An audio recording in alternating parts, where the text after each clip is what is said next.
Welcome back to ACS Coffee. Today we are doing a little bit of a different style of a video. We are going to be answering some of the most commonly asked questions about coffee and espresso machines. Having both the retail store and the online store, we have so many questions that get asked on a regular basis, and we thought it would be great to sit down and discuss some of them. Awesome. So Fire away. Yeah. So here with Wendy today, who Hello. is our store manager for the Burlington and Ancaster location. So she has a wealth of knowledge to share with us. So let's get going.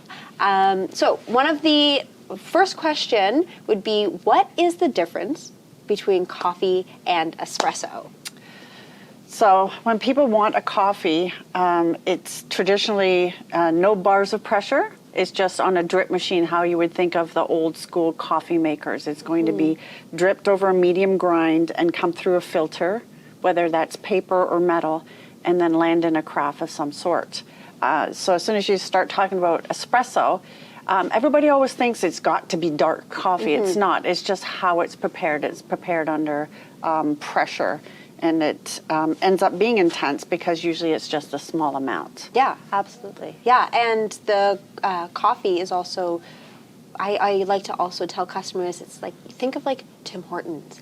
That's what you're getting, drip coffee, not necessarily the quality of Tim Hortons coffee, because you can get better than that. Right. But that kind of style versus, the concentrated espresso shot. Right. So when I say I drink an Americano, people will often say to me, oh, I don't like that strong stuff. And I'm like, no, it's not strong. Yes. It's just the espresso is a roast, and then I'm adding hot water to that small shot, and it tastes fantastic. Yeah, very smooth. And on the topic then of dark roast and espresso, people often also wonder if dark roast has more caffeine. No, they think it does. They think, oh, I like that jolt in the morning. I need it to taste nice and strong.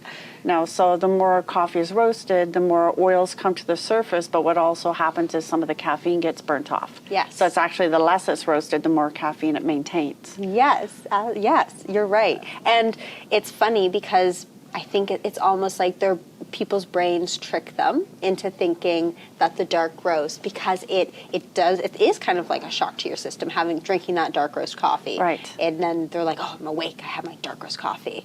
Amazing. So when they're drinking dark roast, though, they're also drinking the roast and not the notes from the bean itself. Yes. So that's a whole different discussion. And notes on coffee beans. So people, a lot of the time, get a little confused when looking at bags of coffee because there might be some like fruit mentioned or chocolate mentioned, and they wonder, is this coffee flavored? So what are those words kind of speaking to, and how would you describe them to somebody looking at a bag of coffee? Right. I get this all the time. So they'll pick up a bag of coffee and say, oh, I don't want flavored, and put it down. So I liken it to a bottle of wine. So red wine tastes different. There's different tasting notes all throughout the beginning, the middle, and the finishing notes. So some will say even cereal notes. It's not my favorite. I may appreciate the beginning and middle notes of certain coffees, espressos that have been blended, but then they'll finish with cereal notes, and some people like that because it comes across more assertive, but to me it tastes more like a little bit of dirt. Yeah, I agree. All right, so, but that might be what you're looking for. I know absolutely. dirt doesn't sound right, but that's how the cereal notes come across to my palate, and that's why there's such an amazing range of espresso blends and coffee from Colombia, and different regions have different tasting notes. The one we have has like milk chocolate notes. Especially in the espresso, and that's why it's one of our favorites, because we love the milk chocolate notes. It's not flavored. It grabs the flavor from the soil that other stuff in the region is grown. Yeah, and the drying process has something about that, without getting too much into it, just how the coffee beans are harvested. That plays a big part into those notes. I completely agree. And the cereal notes for me don't end up tasting like dirt, but they do end up tasting like kind of like cardboardish or like flat for me. Yeah, for me, that's it how just depends. Yeah. So flavored coffee then No calories. No calories. No calories. We Is get asked that all the time. Is there sugar in it? No. So, no, it's oil added after. Yes. Flavored oil. Yes, yes. And I know there is a Keurig brand that does use a little bit of sugar in theirs. I think it's a Barney's. It is. Yeah. It is. But 9 times out of 10, Or 95% more than that. more. Yeah, that's like, you're normally good.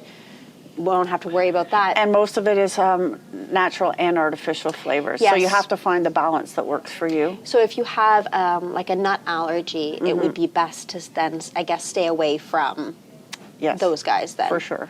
Yeah, absolutely. And so also when you're making like flavored lattes or cappuccinos, like how do people achieve those flavors? Is it with flavored beans or is it with something else? Oh, for cappuccinos? Yeah, the like a flavored cappuccinos? latte or cappuccino. Yeah, so we have a lot of syrups here available, sugar and with sugar and sugar-free. And we also have like a natural sugar-free one that's sweetened with stevia. Yes. So depending on if you like Splenda or stevia, you can go sugar-free or you can drink cane sugar with the flavoring. So you would add that to the milk or add that to the coffee and then top it with the milk.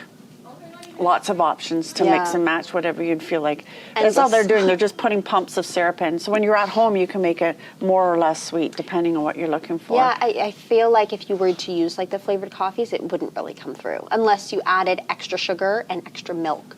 But They used to do a lot of more like vanilla milks and stuff like that. So if you wanted to froth, say, vanilla that's almond true. milk or stuff like that, then you wouldn't have to flavor it. Yeah, absolutely. It would come through.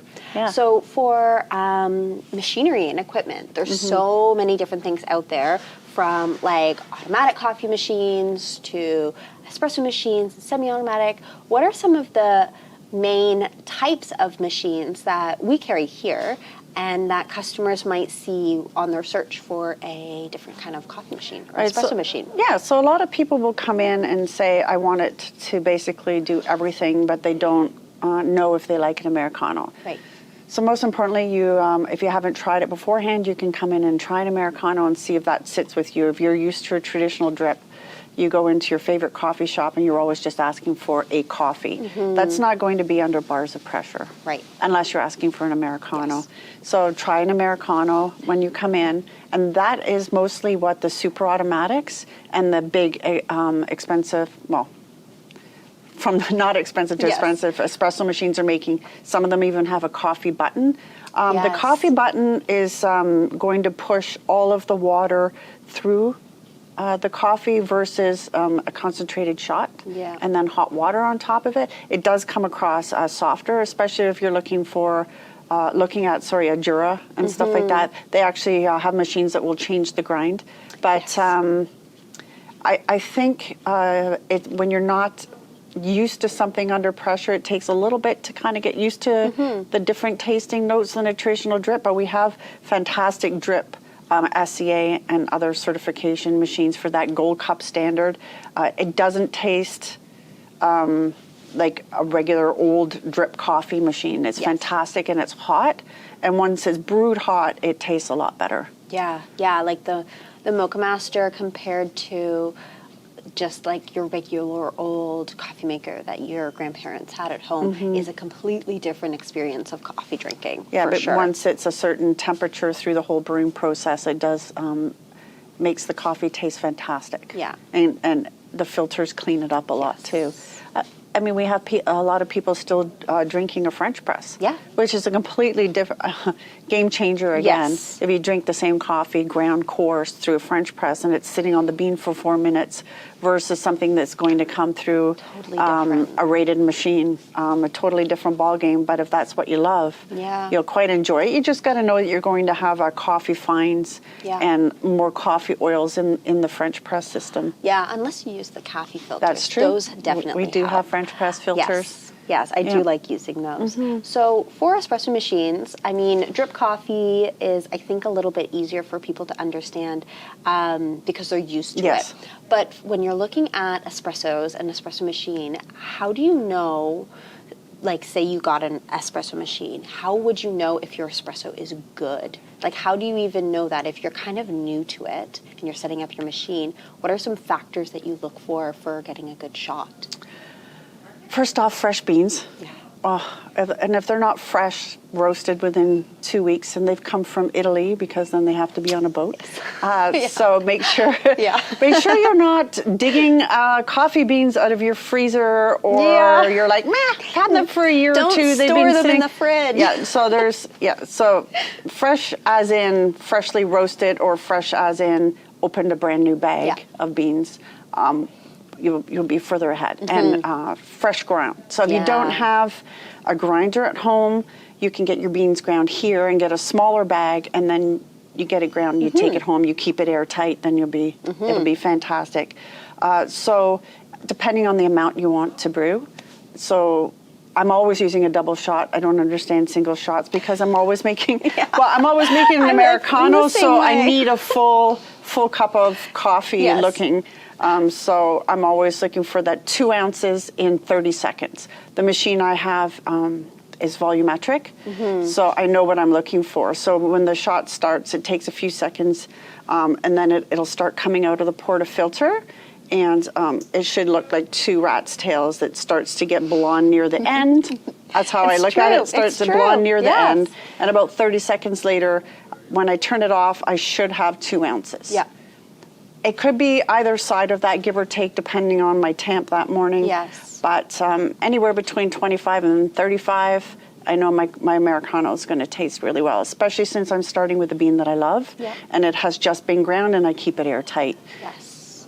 If you're, anywhere half practiced, it doesn't take long to get there. Yes, it doesn't. Yeah. Sometimes I find that people end up doing too much at the same time. But so when you're changing, or you're making those adjustments, whether your espresso is pouring too fast or pouring too slow, what are some steps that you want to take to making those adjustments? Like, should you change everything all at once, or should you take it I was just about to say, do not change everything at once. Yes, just do one thing at a time, and then at least you'll know where to go back to if it didn't work out. Yes. Don't go into your grinder and start changing all the internal burrs before you've gone through the range of your external numbers. Yes. Depending on what grinder you have. So, a scale. Yeah. I would say a scale would be, and it doesn't have to be a fancy scale. We don't use a super fancy scale even here.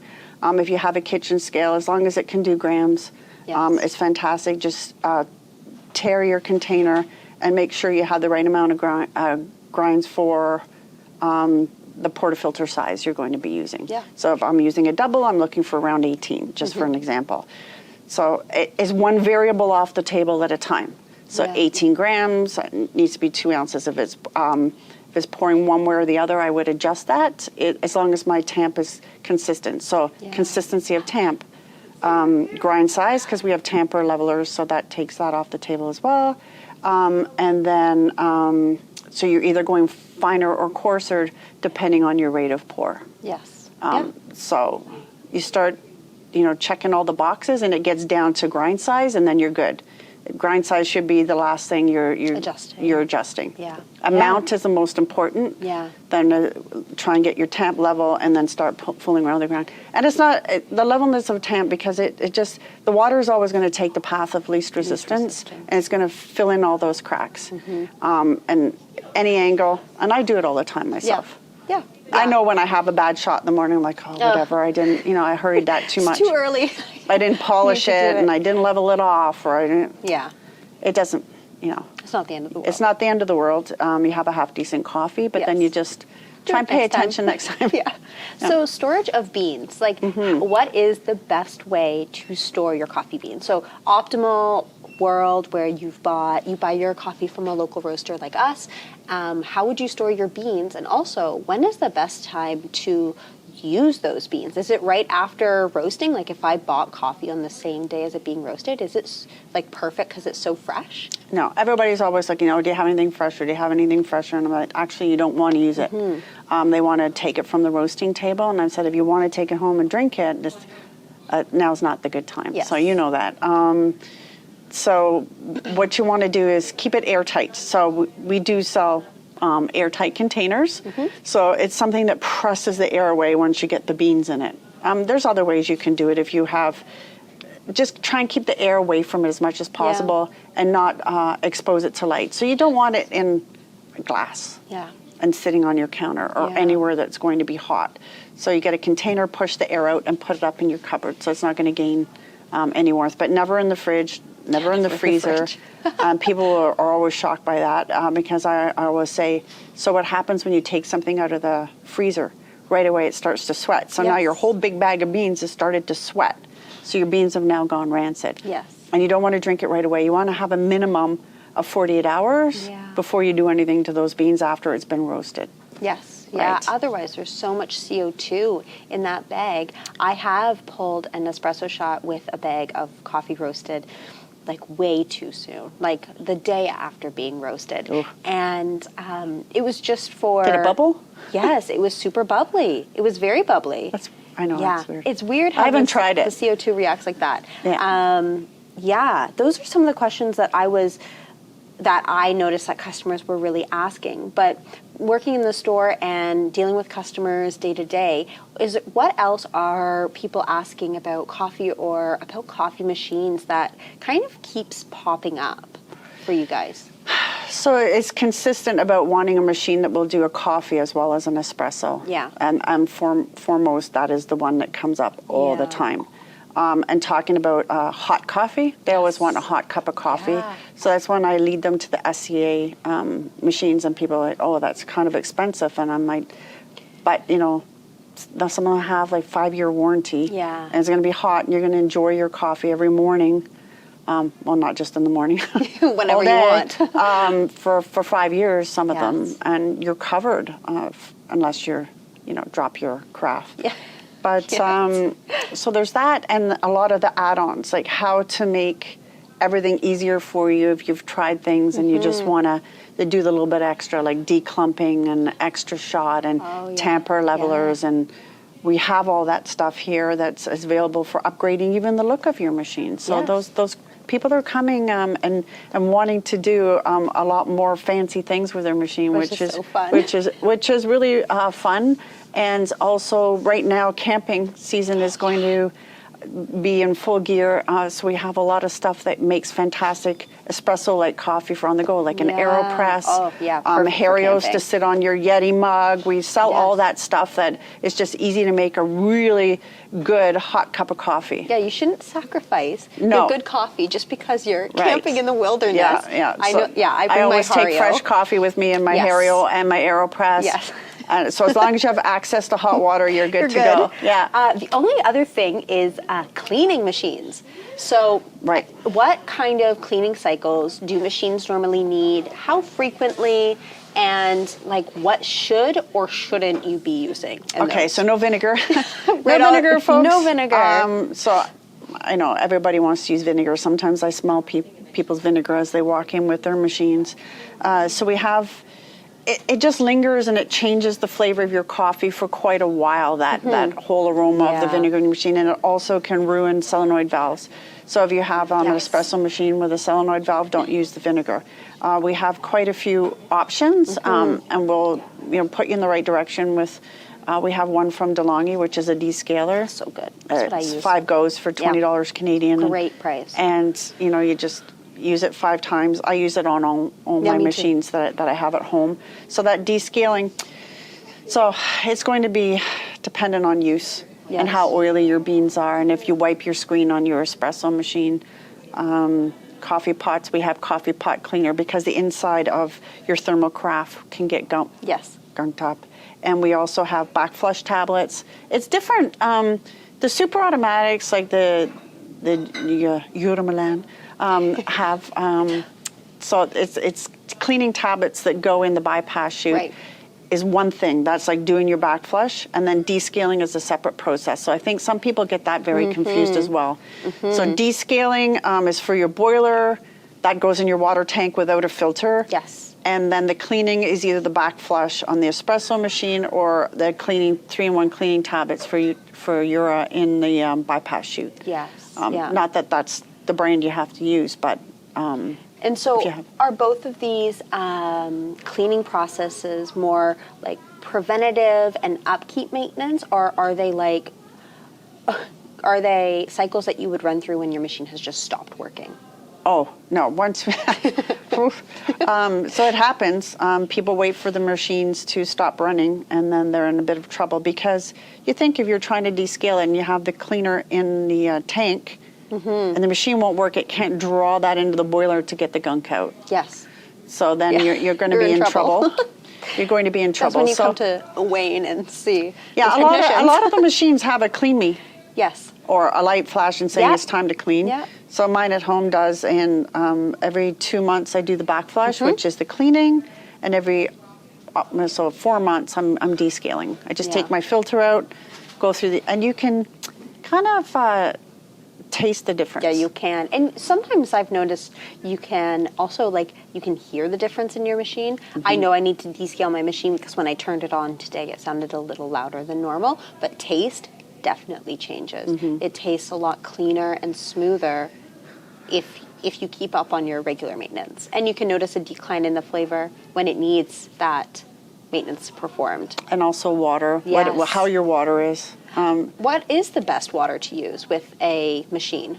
I'll tell you what not to use. Yeah. Spring water. Never spring water. So people are quite surprised by that. So you're adding trouble to your machine. I would say you're killing it with kindness. Yeah. So I always use RO water. Yep. I love RO water. It could just be Brita filtered water. Yes. Or water from your tap that has been put through a filtration system in your machine. Yeah. A lot of machines will have built-in water filters. Filter. And so just make sure you're testing your water. Yes. These machines, most of the more expensive super automatic machines will come with a pH strip. Yes. So test your water to make sure that you're changing your filter on a regular schedule. Yeah. What about distilled water? Because that has basically nothing in it. How does that work with the machines?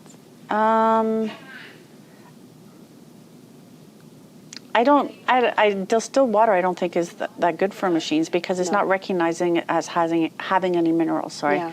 So some of the bigger machines will actually ask you to put something in it. Yeah. Because it's not recognizing it as water. So we do have we just have the third wave water. Yes. Yeah, which is it's almost like a Crystal Light packet, basically, for your water. I know, I've never used it. And you put it in your distilled bottle, and then you can add it into your machine, and it just puts in all of the good minerals without having any of the bad minerals. Right, because it's the flavor. It's making the coffee taste better.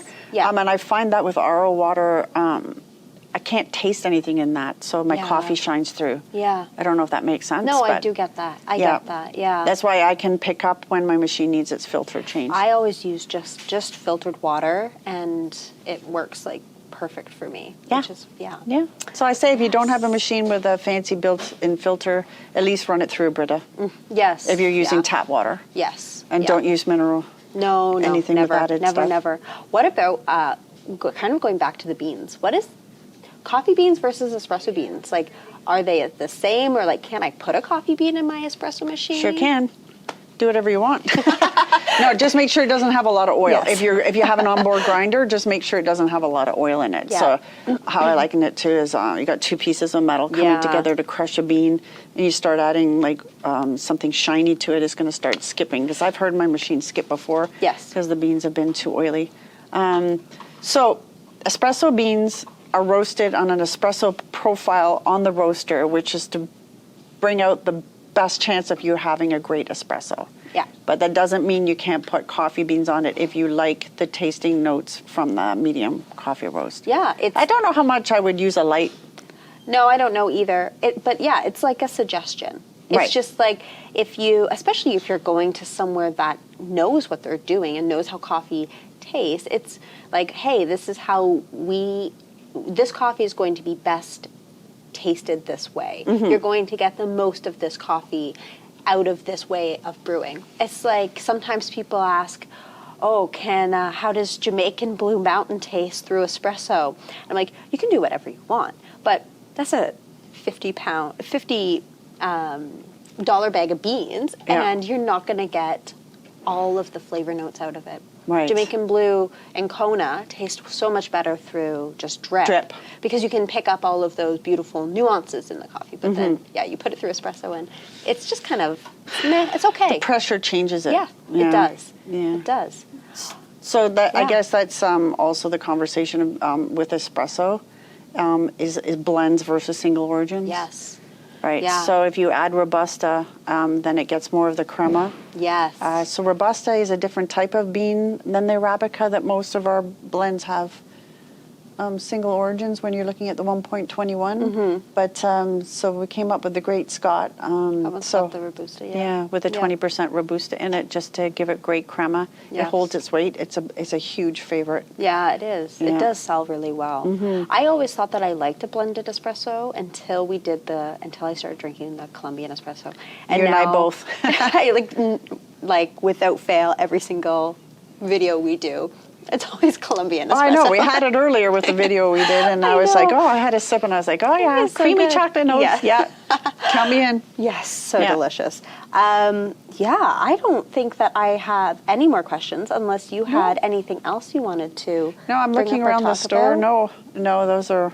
I think we covered quite a bit. Yeah. Awesome. Amazing. It was great to chat. Yes, thank you so Hope much. you learned something. I hope so. If you liked this video, make sure that you give it a thumbs up. And if you like our content, be sure to subscribe. Leave us any other questions that you have down below, whether it's coffee related, machine related, or anything at all. Leave us those questions or leave us your comments of things that maybe you've observed as well. And make sure to follow us on all of our social media channels as well. We'll put them all right here. Thank you so much.